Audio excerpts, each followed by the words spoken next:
Hi guys, I'm back with a new video, a new mug, and a new hairdo. As you can see, I've gone back to the dark side, and I'm still kind of getting used to it. So let me know what you think in the comments below. So today I'm going to do a video on some disappointing products that I've used, and just to give a slight disclaimer before I get into it, these are basically just products that I personally haven't got along with. They're by no means awful products. It doesn't mean that other people won't get along with them, but it's just things that I've bought and tried out and just particularly didn't like. So I don't want to offend anyone, I don't want to be negative, but I just had to get that over with before I got all these annoying comments saying that I was slandering or slashing products. These are just my own opinion, and I do like to be honest with my viewers and my readers, so I just want to tell you what I really thought about these products. So to start off, I'm gonna unfortunately talk about a Dove product. Now, I'm usually quite a huge fan of Dove. I love their campaigns, I love their scent of their products, I use their silk body butter all the time, but this product in particular I really didn't get, and it is their Damage Therapy Heat Defense Shine Mist. And where do I start, Dove? Um, Basically it's a heat defense spray, and it's quite tricky with heat defense sprays because it's hard to see if they're actually working straight away. It does take quite a while to use it and see the effects kind of gradually over the weeks, but I used this for about 2 to 3 weeks, and I'll be completely honest, I saw no difference. In fact, after those 2 weeks, I don't know if it was down to this, but the ends of my hair was actually starting to feel quite dry, quite frizzy, more so than normal. Another quite annoying thing about this product is that, now this mightn't be something that everyone would kind of get annoyed about, but for me it's a biggie, and it's the actual dispenser. And I don't know if you'll be able to see this, but when you spray it, it doesn't actually disperse in a large kind of area. It's basically like in a very small section of your hair. So when you spray it, it goes directly onto one piece, which is very annoying when you're trying to get it all around your hair, because I found that it took quite a long time to get it dispersed all around. It also felt that it was leaving my hair quite wet because I had to use so much of it to kind of get it all over my hair. Another thing was, if I used it when my hair was wet and then I dried my hair, I found that the product that was still in my hair was leaving it quite sticky, and the ends were kind of grouping together. It wasn't pretty. Um, so yeah, I'm sorry, Dove, but I really wasn't digging this. Sorry. Okay, so next up is another really disappointing product.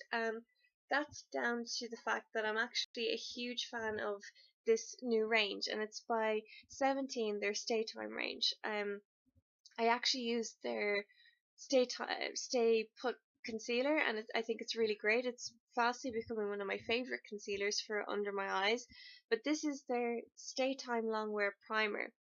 Now, I tried to think of some redeeming factors about this primer, but I really couldn't. Guys, it was just really awful. It says longwear, but it it was actually hard to wear, full stop. When I actually tried to apply this onto my face, it started to crumble and flake away. So stay time did not stay at all, more like. It's pretty awful. Now I don't know if I have a dud. So let me know in the comments below if you've bought this and you've had the same problems, because I really don't know what's going on with this. Thirdly is probably one of the most hyped up products that I'm going to mention, and it is the Clinique Dramatically Different Moisturising Lotion Plus.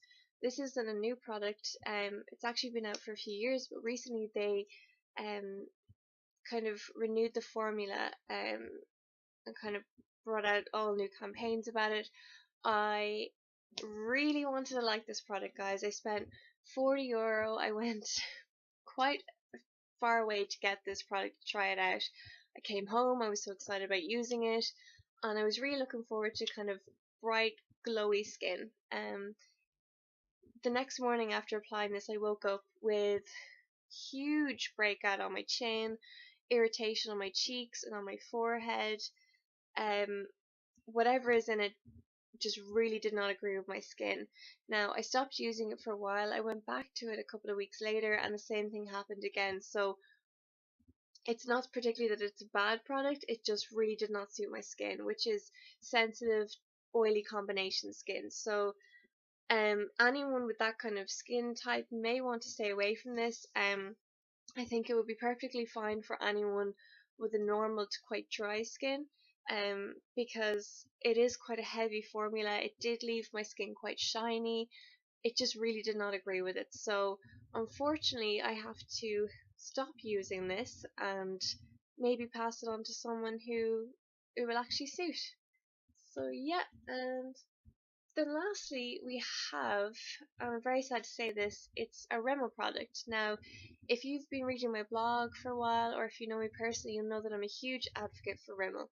I'm usually a big fan of all their products. I'm very, very disappointed by any of them. But yeah, the Scandeleyes mascara, not a fan.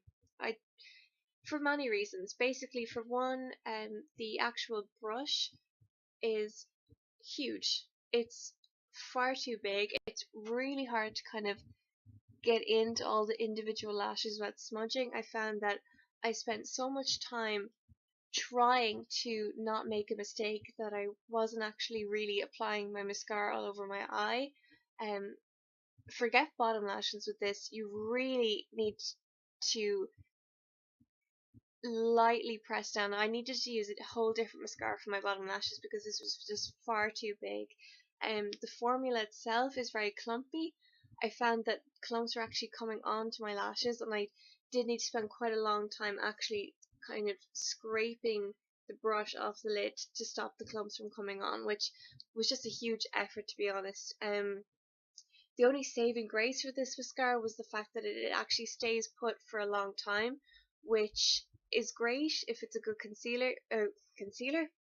mascara, but it took a very long time to get off, which was annoying because it didn't actually look great in the first place. So yeah, I won't be repurchasing this mascara, and I'm sorry, Rimmel. So yeah, that's it for my disappointing products. Let me know if you've used any of these products and what your experience with them has been. And also, if you have any products that you've been using that you've been disappointed with, I'd love to hear. If you liked this type of videos, make sure you thumbs up, and I'm sure to do another one again. And yeah, the same as usual, guys, please subscribe to my blog. I have a lot of new posts up that I've been working at recently, and I'll see you again soon. Bye!